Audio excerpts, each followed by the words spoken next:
She says to me, Andhbhak is a person who is absolutely convinced that another idiot is God. So these are the three categories: student, idiot, and Andhbhak. 22 ऑगस्टला पुण्यामध्ये राहुल गांधी येणारे छात्रों के गूंज हा त्यांचा कार्यक्रम घ्यायला. पण त्याच्या अगोदर शासनाने काय केलंय की पुण्यामध्ये जमावबंदी लागू केलेली आहे 18 तारखेपासून काही आठवड्यासाठी.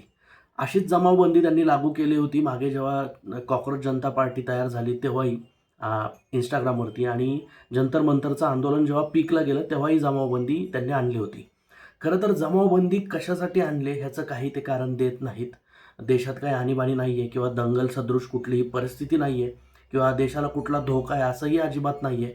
फक्त आता राहुल गांधी येण्याच्या मार्गावरती असताना त्यांनी ही जमावबंदी आणलेली दिसते. आता काय झालंय, 2024 नंतर देशाला एक हक्काचा विरोधी पक्षनेता संसदेत मिळाला. त्याला आपण लीडर ऑफ ऑपोजिशन किंवा LOP म्हणतो.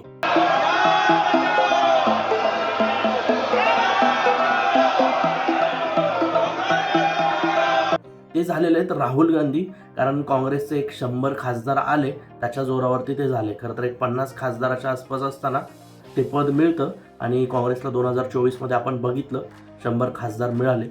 पण 2024 मध्ये फक्त राहुल गांधींना LOPचं पद मिळालंय का? तर नाही. राहुल गांधींनी स्वतःमध्येही खूप बदल केलेला आहे. आता तुम्ही नीटच्या वेळेस बघितलं, त्यांनी जसं बाहेर जंतर मंतरला विद्यार्थ्यांचं आंदोलन चालू होतं तसंच राहुल गांधींनी संसदेबाहेर खासदारांना उभं करून आंदोलन केलं आणि तिथे सांगितलं की मॉर्निंग वॉकला मी चाललेलो आहे, आणि स्वतः मंत्र्याच्याच दारासमोर जाऊन आंदोलन केलं. तिथून त्यांना अक्षरशः फरफटत पोलिसांनी उचलून नेलं.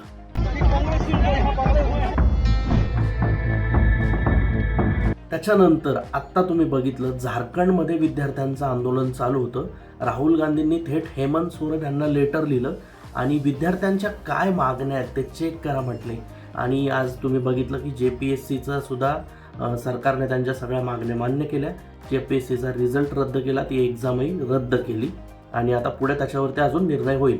म्हणजे तेही झारखंडचं आंदोलन राहुल गांधींनी सॉल्व्ह करून दिलं आणि त्या विद्यार्थ्यांनीच तशा घोषणा दिल्या आणि कबूल केलं की राहुल गांधींचे आम्ही धन्यवाद देतो.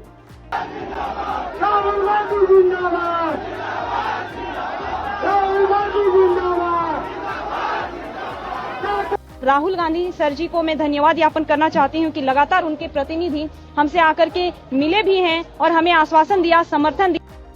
त्याच्यानंतरचा पुढचा मुद्दा येतो तो म्हणजे राहुल गांधींनी या देशाची जी नस ओळखली तिचा. राहुल गांधींनी भारत जोडो अभियान ती यात्रा सुरू केली, त्याचं त्यांना फळ 2024च्या इलेक्शनमध्ये मिळालंच. पण राहुल गांधी आता काय करतायत, कुठेतरी मॅकॅनिककडे जातात, आपले हात काळे करतात, आपलं शरीर कपडे काळे करतात, गाडी रिपेअरिंग काय असतं ते बघून घेतात, कुठेतरी सामान्य माणसाच्या कटिंगच्या दुकानात जातात, कटिंग करून घेतात.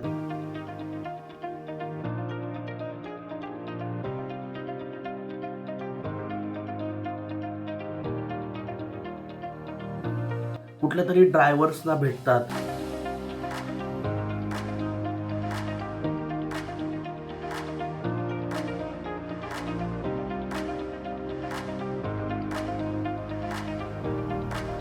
म्हणून राहुल गांधी यांचं नाव खूप झालेलं आहे आणि राहुल गांधींची जी डागाळलेली प्रतिमा होती पप्पू, ही त्यांनी स्वतःच दूर केले.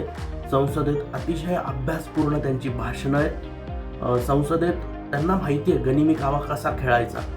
समोरच्या पक्षातल्या मुख्य नेत्यांना हिंदी समजतं, इंग्लिश समजत नाही, म्हणून त्यांनी बऱ्याच वेळेला इंग्लिशमध्ये भाषण केलं.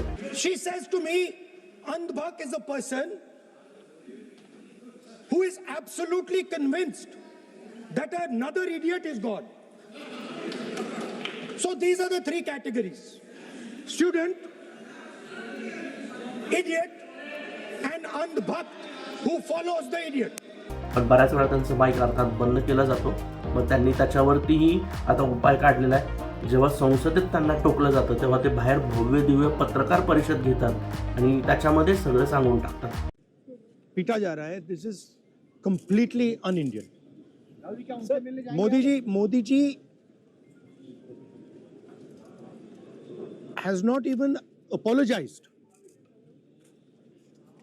for what has happened yesterday. तर राहुल गांधींनी स्वतःमध्ये ही जी ॲडव्हान्समेंट केलेली आहे तिचीच प्रचिती त्यांना येत आहे. येणाऱ्या इलेक्शन्समध्ये त्यांचा फायदा होईलच, पण पुण्यात आता ते येणार आहेत ते जास्त गर्दी होईल याची धास्ती घेऊनच जमावबंदी ही लादलेली आहे. म्हणजे भीती काय असते बघा, एकेकाळी राहुल गांधींना म्हणायचे अरे हा काय करणार आहे, आणि आता म्हणतात अरे हा खूप काही करू शकतो.